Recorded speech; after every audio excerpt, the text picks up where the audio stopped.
Welcome to episode 37 of Norse Myths, Legends, and Folktales.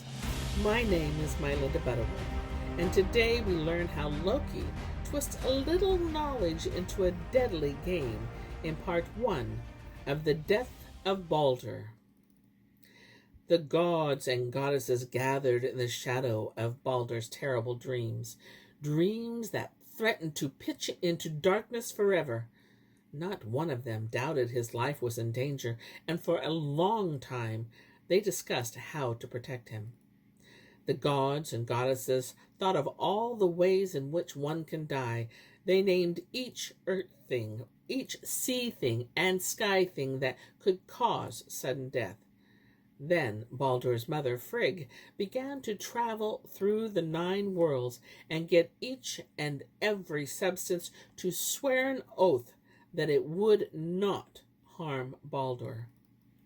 Fire swore an oath, water swore an oath, iron and every kind of metal swore an oath. The stones swore oaths. Nothing could stay Frigg from her mission or resist her sweet, troubled persuasion. Earth swore an oath.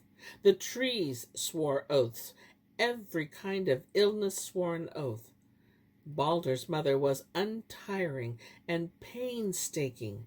All the animals swore an oath, and so did every sidling snake.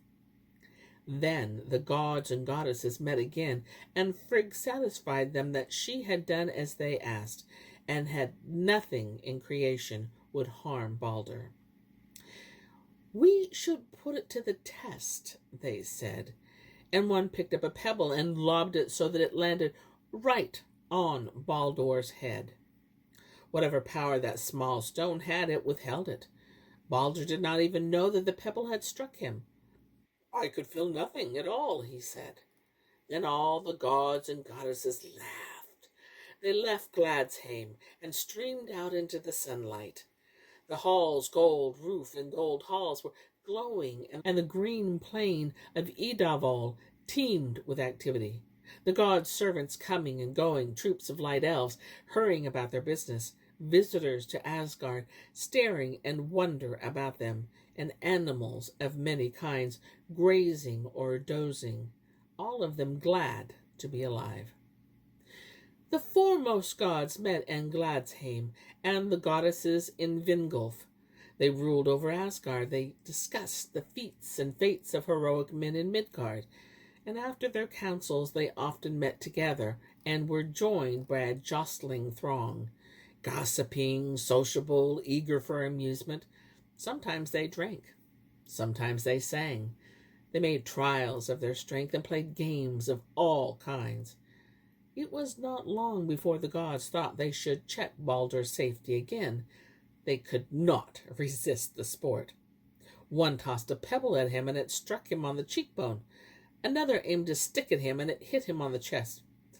"I could not feel them at all," said Balder. Then the gods laughed and tried other tests. One thing led to another, and soon they became very bold. They made Balder stand against a wall as a target. Some threw darts with wicked points at them, and the darts bounced right off him and fell at his feet.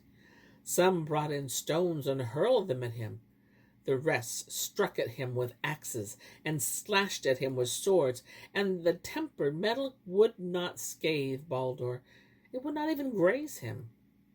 The fairest and most gentle of the gods became the butt of the most violent assaults, and they did not harm him.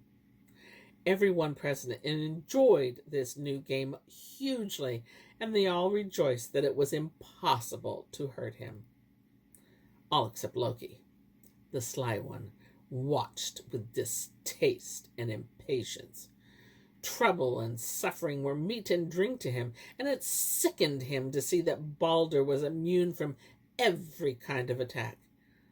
This grudge grew in him day by day and began to consume him. He refused to take part in the games, and yet he was unable to keep away. One afternoon, Loki was loafing as usual against the door of Gladsheim, watching the assembly when an idea occurred to him.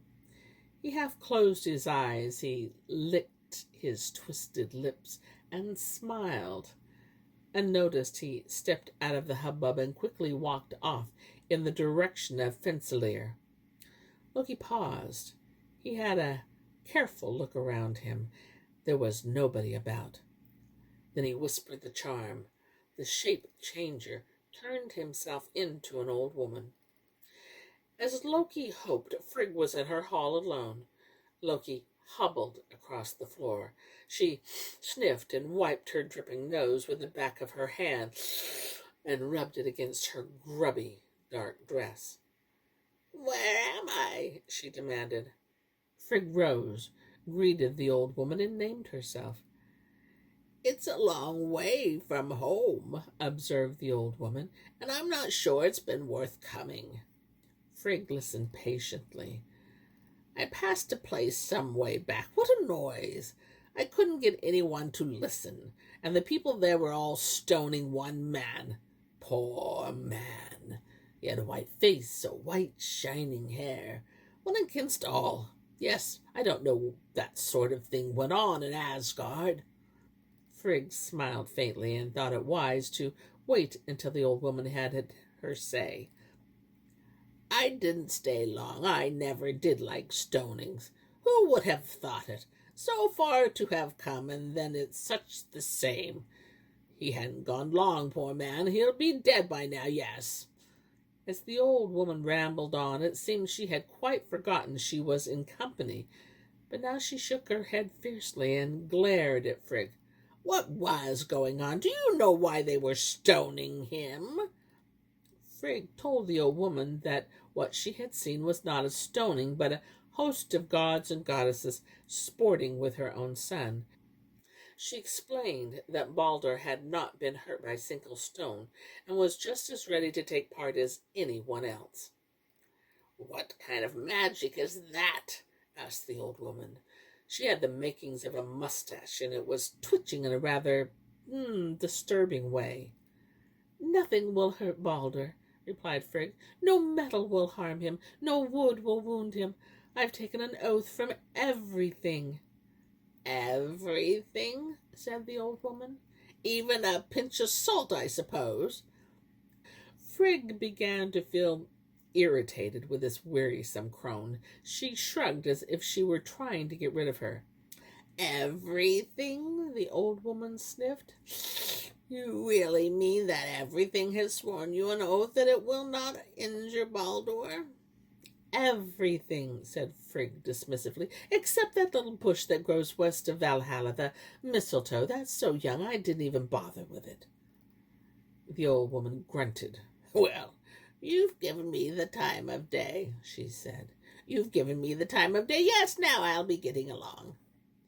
Frigg inclined her head. The old woman turned and painfully made her way to the doors of Fensalir, and Frigg was not in the least sorry to see her go.